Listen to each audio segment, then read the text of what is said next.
quite wear this anymore, can I? Not after everything that's happened.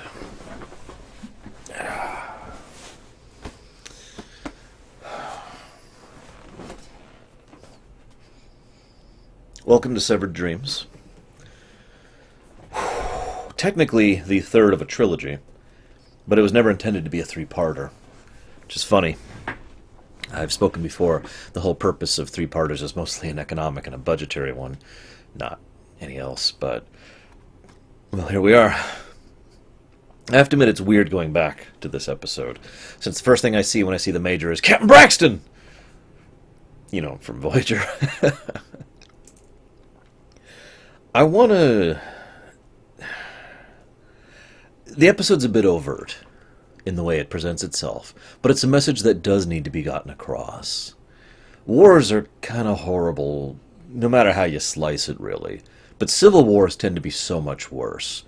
And the way that the Major says it, I keep wanting to call him Braxton, the way the Major says it really highlights it so well. In a civil war, we know the people that we kill. It is interesting to me, and this has been something that's been consistent throughout many aspects of the show thus far, as Clark's regime has become more and more and more and more overt, that Sheridan in particular, but as well as the major command staff of Babylon 5, have been clinging to this, for lack of a better word, delusion that they would be able to somehow resolve this diplomatically, that they wouldn't have to actually fight their own people, that in some way, there would be some way out of this, that they wouldn't have to commit to a true civil war, that they would simply be able to bypass it or subvert it, or that things would work themselves out, you know? I mean, it's so obvious, especially to Sheridan himself, what Clark is doing is not just immoral and wrong, it's actually illegal. I've actually mentioned before the significance and distinction of that, and how Sheridan makes that point, and he does it several times in this episode as well. This is an illegal order that they're following. This is not according to the proper chain of command. This is not according to the Constitution that he swore to, blah, blah, blah, blah, blah, right? In other words, that's going to be a continuing significant point of his character development in the future, and has already been building throughout the previous episodes. I like G'Kar.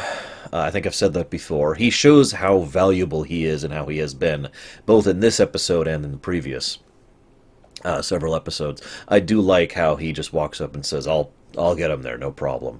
It's funny because the interaction with the Minbari feels like a side plot, but it really isn't. I think I want to save most of my thoughts about that for later, but I just wanted to touch on that very briefly.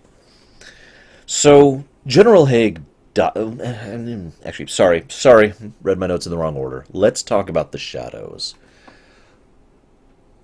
I know what the Shadows are after in their philosophy, because I've seen the whole series. But if you haven't, even up until this point in time, you're probably starting to think about the word motivation. What is the Shadows' motivation? Now, admittedly, they've kind of already given away their motivation, haven't they? What do you want? And yet, the really interesting part is they have been very crafty in their manipulations. They got one major power to rise to a position of prominence and to slowly start expanding, and that was what they wanted. The Narn wanted to crush the Centauri, and then that's it. Well, that was of no use to the Shadows. The Centauri wanted to crush the Narn and then crush everyone else, bit by bit. That's of exceptional use to the Shadows. Do you see the strategic level of manipulation happening here? Because all these other worlds now, all these other systems, all the independent forces, are suddenly afraid of the Centauri. They would never have actually stooped to something like outright war or an alliance with a group of beings like the Shadows, but they're all afraid because the Centauri are expanding. And of course, almost no one is aware of the fact that the Shadows are backing the Centauri. You get it? It's actually kind of brilliant in how incredibly blatant it is. And then, of course, they're willing to fight amongst each other, and they're pushed into conflict, and, well, we'll see what comes of that, won't we? Now we'll talk about General Hague.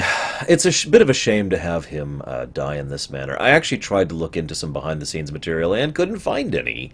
If anybody, I mean, behind-the-scenes material in Babylon 5 is kind of hard to come by anyways. There's a lot of interviews from JMS, but not the level of documentation I'm used to for the other show I look at on Tuesdays.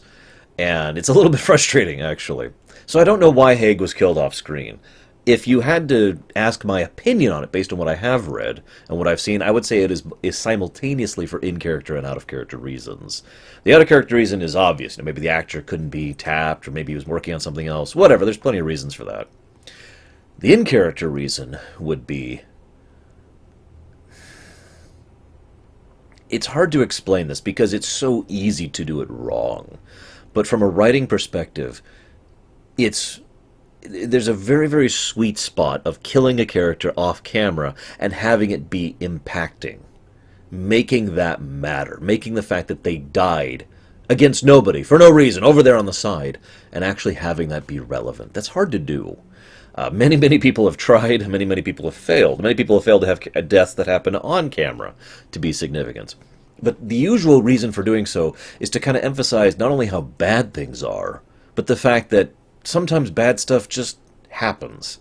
Sometimes the heroes don't miraculously make it out of it, despite the fact that, lots of other people died just because they happen to be the ones with their names in the credits, And that is a sweet spot to hit, and so easy to mess up.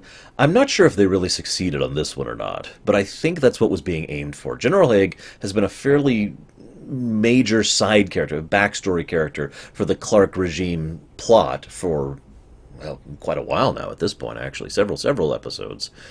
And having him die in the conflict off camera kind of helps to emphasize, this isn't working out. And then, of course, in this same episode, I feel like adding that one of the other characters who is present actually does have an on-camera death. Hitoshi, I think her name was, the other captain. The ISN scene got to me. I'm not sure why. I'm sorry, I have to comment on this. I am recording this on January 20th. Some of you will understand why that makes me laugh, and some of you won't. I'm not going to say anything else about it. Just for some historical perspective, I'm recording this episode on January 20th, okay? Leave it out of the comments. I just wanted to add that. The ISN scene, okay? The ISN scene perfectly encapsulates how I tend to feel about this kind of situation. The ISN had been towing the line, but they had also been very, very careful in how they've been doing that. And then one gentleman up there, one gentleman is like, no, we got to do this. We have to do this. And he does exactly what anyone in his position has the power to do. The woman who was on camera had the power to do it. They are a live feed. The power of a live feed is immense. Most people don't actually understand that. There's no editing involved. There's no trickery involved. Whatever you're seeing is what's actually happening on a live feed. That's kind of the impact of that, because all you have to do is get on camera for a few seconds to get your message across. And lots of people will hear that. And it'll be even worse if you're saying something that's true and then people try to shove you off camera. That enforces your message. So that man, that one brave man who is probably very, very dead now, or worse. The fact that he lunged on camera, I was like, no, we've got to report this. These people have broken away. There's guards outside. We're trying to get a camera so we can document the fact that people with guns are approaching us. There's fire, and they're actually bombarding the building, and then cut. And that's when they managed to cut the feed. As absolutely horrible as it sounds, I have no doubt that one man and the brave message that he managed to put forth had a significant impact on the overall presentation of Clark's regime and how things would eventually go. So, what's really important to keep in mind, this is very important, is that Babylon 5 is screwed. For like one brief episode, they suddenly became the crew of Moya, because they are screwed. They have some defenses. They had a fleet, which is down to 2 ships now, and by the end of the episode, 1 ship. And the enemy knows just how important Babylon 5 is. As horrible as it sounds, Clark actually has most of the advantages, because he has the bulk of the functional fleet under his flag. Now, long-term wise, that's not going to work out for Clark. But Clark has demonstrated many times he doesn't give a damn about the long term. He cares about the now. I've posited my theory many times that Clark is actually kind of a dumb idiot.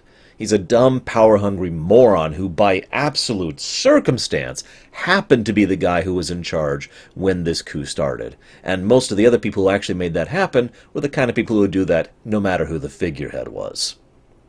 And, of course, I would be remiss if I didn't point out that none of it would have happened if not for the Shadow's intervention.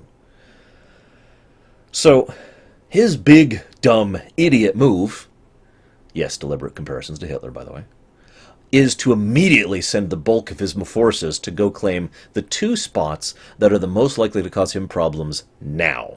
Babylon 5, and I forget the name of the colony. Now, we don't actually learn the fate of the colony in this episode, so I will not discuss that.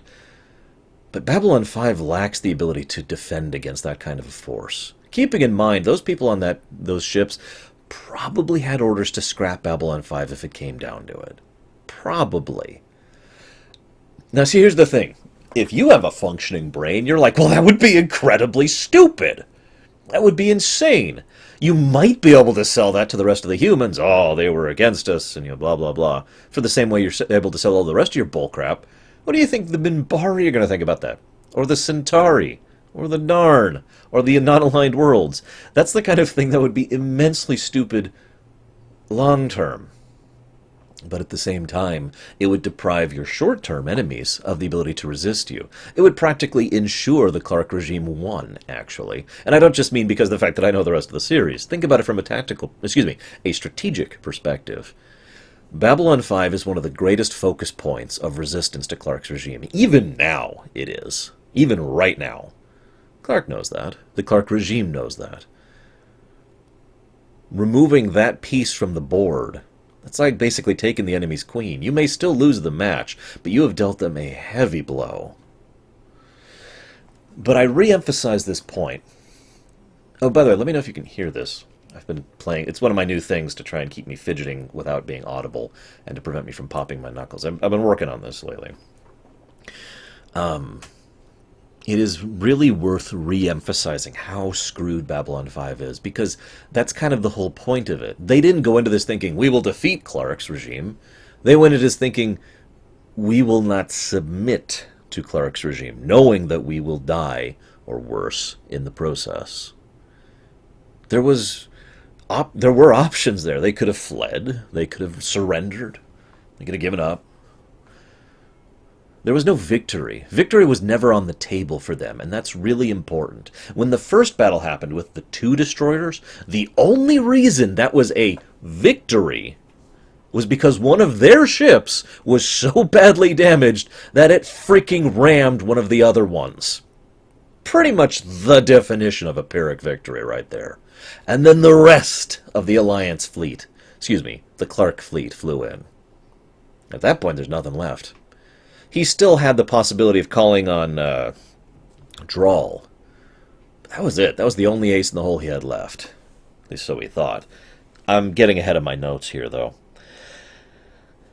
I love the scene where he basically tells each of his command staff, individually, you get to choose. I'm not going to... In other words, from Sheridan's perspective, I'm not going to order you to rebel. Now that not only is a nice thing, but it makes perfect sense. You know why? Because it's frickin' Sheridan. If he ordered them to rebel, that would actually be an illegal order.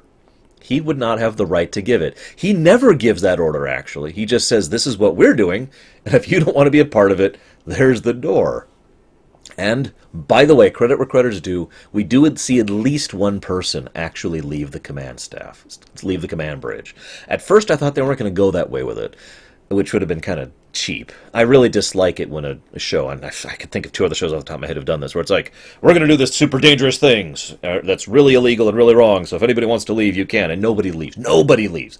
I don't like it when they do that. It's less realistic.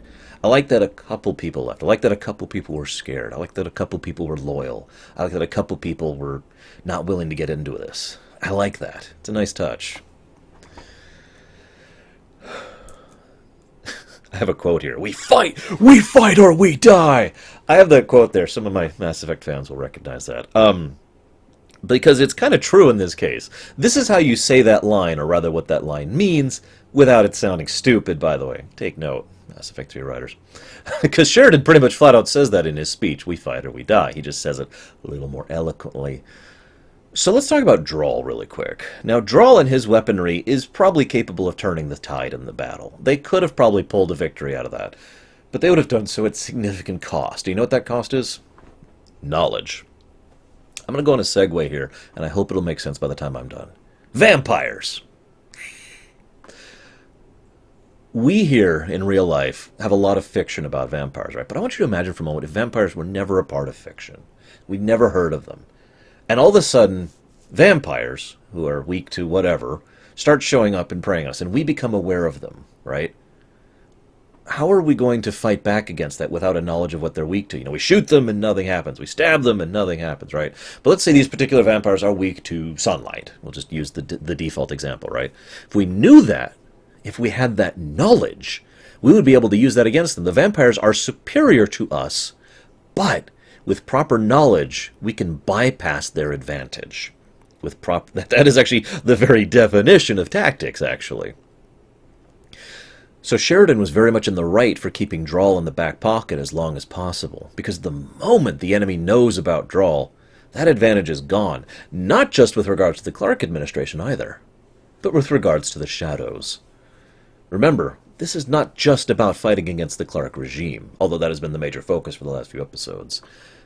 So, revealing, hey, vampires, all of a sudden people can start learning about them and studying them. I've talked about this actually in my Vampire the Masquerade rumination. I talked about it extensively there. The fact that people don't know vampires exist is how they're able to maintain dominance. You give away that secret, you let that knowledge out there. Now things are a lot more tricky. And I like that. It's very intelligent. I love this. Even as the fighting began, Sheridan, and the actor did a great job of this, he lacked the ability to comprehend what was happening. There's actually an earlier scene, too, where he's realizing that they're coming here, that even before the ships were coming, the order was given to the military to go seize Babylon 5, right? Even before I don't remember the name of the ship all of a sudden. The one that Captain Braxton was on. Even before the ship came here to dock, there was no leak.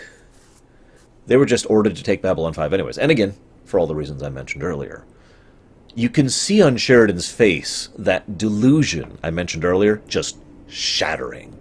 As all of a sudden he starts to realize the full gravity of the situation and the fact that he can't stay neutral anymore. It's over. Neutrality, gone. Not even on the table anymore. He can't stay out of this. It's not resolving itself. People back home aren't doing it. General Hague isn't doing it. It's now on him. And he plays the shock very well. And in the scene, just when the fighting, literally the cut right before shots are fired, as the fighting is beginning, he's sitting there talking to himself in shock. Because to him, what they're doing is so obviously wrong. Again, in reality sense, and in the legal sense. And he can't comprehend it. And that's why men like Sheridan rise up against men like Clark, by the way. Because men like Sheridan can't understand men like Clark. Oh, I mean, they can understand the basic concepts of greed and power and evil, but they can't actually wrap their minds around it. They cannot, to borrow a Greek term, ginosko it, to understand inherently and deeply through personal experience. Sheridan does not ginosko, he does not comprehend Clark or people like him. He cannot comprehend why the other members of the military are fighting against him.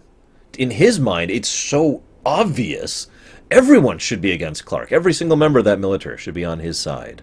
Or I should say, against Clark's side. I feel bad for the man, actually. Speaking of people who can't quite deal with things, Ivanova, when she watches those two destroyers collide, goes into utter shock. Nice callback, by the way. The only other time we've seen Ivanova go into that level of is when the incident with President Santiago happened. And the reason why, and I've discussed this at length across multiple episodes actually, is because she felt so powerless. Ivanova insisted on going out in that Star Fury, and her reasons for giving it were valid, but I don't think those were her, shall we say, primary reasons. I think she wanted to go out there to do something, because that's Ivanova. She wants to do. She wants to act, to be a part of things, rather than just observing them. So she gets out there, but then she sees that even while she's actually taking an active hand in it, she's still powerless. And she is so shocked by that. She actually collides with another Star Fury. Even as the klaxon is blaring in her ear, it takes her a few seconds to really to become cognizant of the danger she's in. She nearly dies from that, actually. Think about that. Now, you notice I haven't talked about Delenn or her thing at all. Because it's so brilliant what happens. The second wave of Alliance ships comes in. Of Clark ships comes in. And there's no victory. There is no victory. That they have just barely squeaked in a Pyrrhic victory against the first wave. The second wave will roll right over them.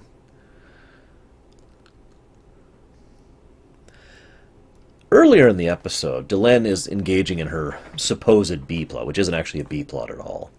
And it serves so many purposes, she only has like 3 scenes, actually. But each one of them is so important, it resonated with me. First, the way she gains audience to the council is by calling upon what a Minbari would care about.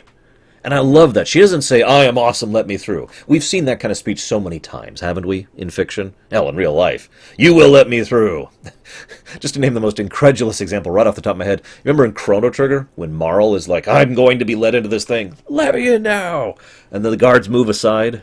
I mean, we've seen that comically, we've seen that seriously.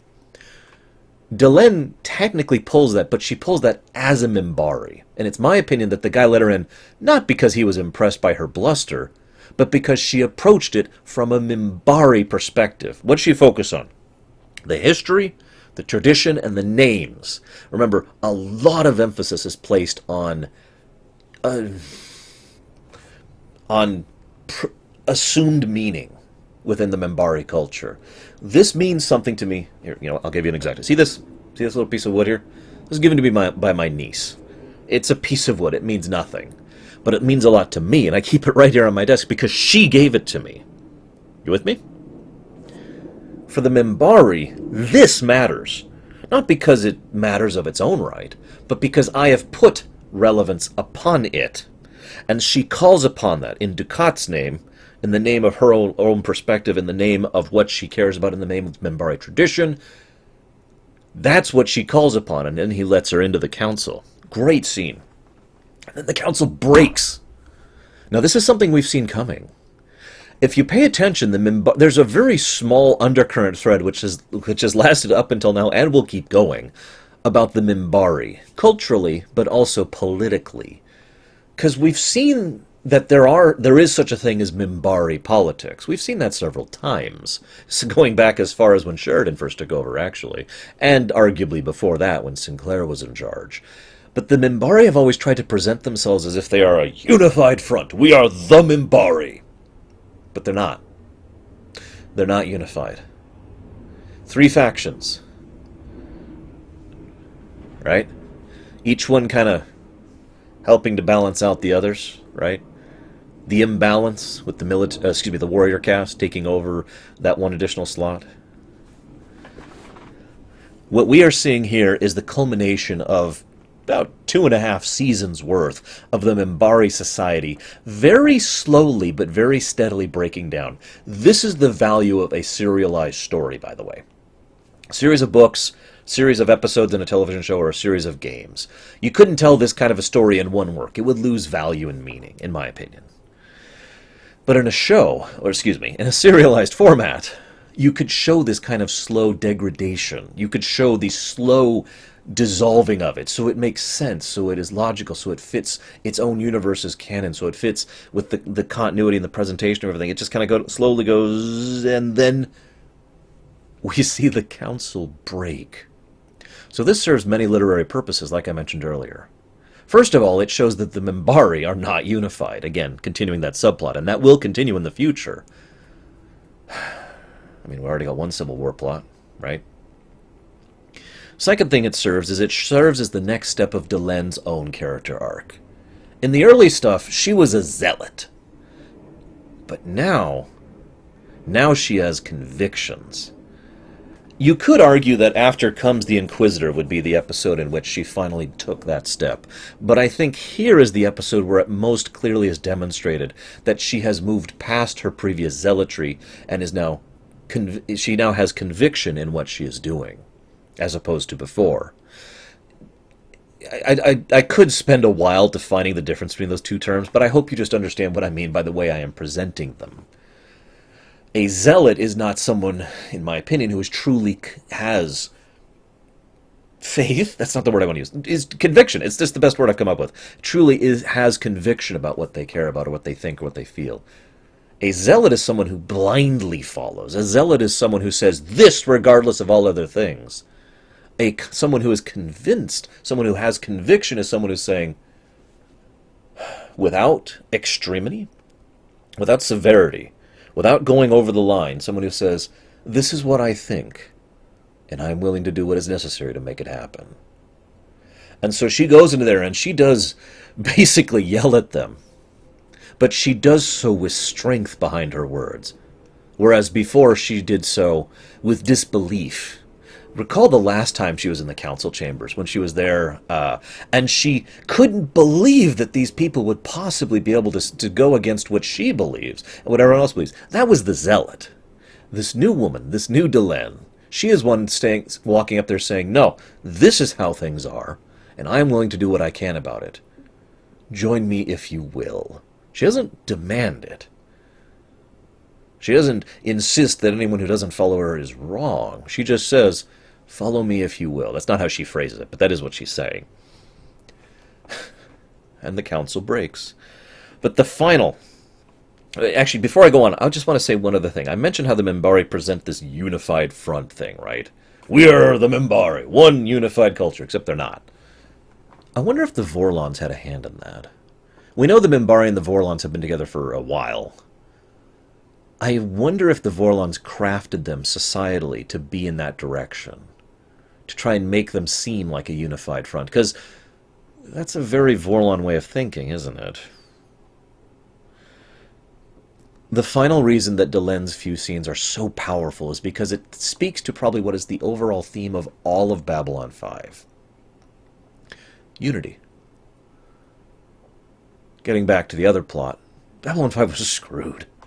That fleet, that Clark fleet that comes in, is going to win. And the best possible outcome for them is that they take a few of them down with them. That's about it. But then Delen shows up.